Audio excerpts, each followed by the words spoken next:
Hey! In front of me is XIAOMI 11T Pro, and today I would like to show you how you can use voice recorder on this smartphone. First of all, you need to find Tools folder, click on it and access Recorder app. Then choose while using the app, tap on Allow and click on this red button to start your recording. You can pause it and unpause it using the same one.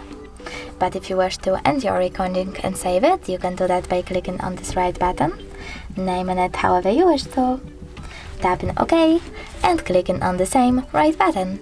As you can see, my recording was successfully made. If you wish to get rid of it, you can do that by holding it, tapping on this bin icon at the bottom right corner and selecting Delete in this pop-up.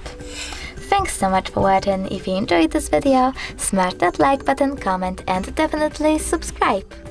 Bye!